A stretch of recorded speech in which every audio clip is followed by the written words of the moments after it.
Selamat malam, Miss dan teman-teman. Saya Elizabeth Natali dengan NIM 19200217.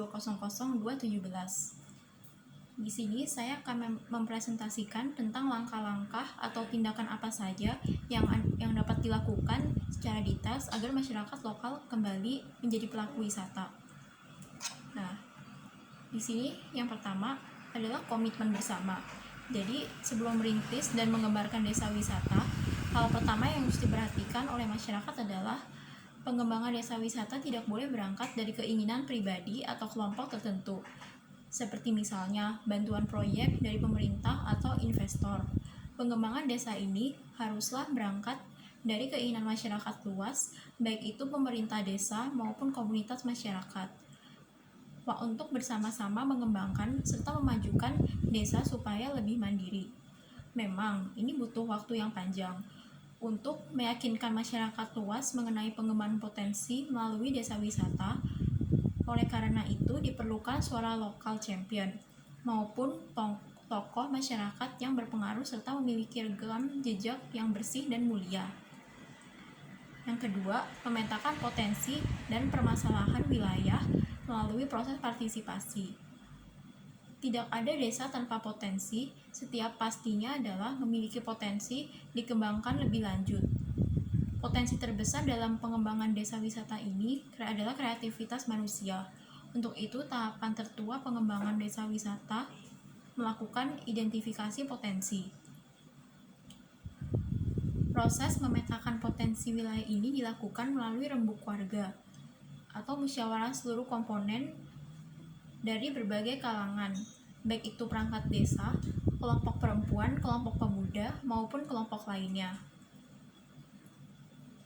Lanjut, di sini ada potensi yang harus dipetakan, harus mencakup aspek budaya, sejarah, dan alam. Sejarah dan budaya yang dimaksud bukan dapat dilihat saja, melainkan bersifat tradisi, legenda, dongeng, cerita, filosofi, dan kuliner khas maupun lainnya. Untuk mempermudah, terdapat beberapa kelompok potensi yang dapat dipetakan, di antaranya apa yang bisa dilihat, apa yang bisa dibeli, apa yang bisa dilakukan, dan apa yang bisa dimakan. Lalu yang ketiga, saya akan menjelaskan membentuk kelembagaan Pokdarwis, yaitu kelompok sadar wisata. Jika proses pemetaan sudah dilakukan, maka tahap ketiga adalah membentuk kelembagaan yang nantinya bertanggung jawab pada pengawal perjalanan pengembangan desa wisata. Proses pembentukan kelembagaan atau yang dikenal dengan kelompok sadar wisata ini harus didasari oleh proses rembuk warga yang mempertimbangkan aspek kepemimpinan.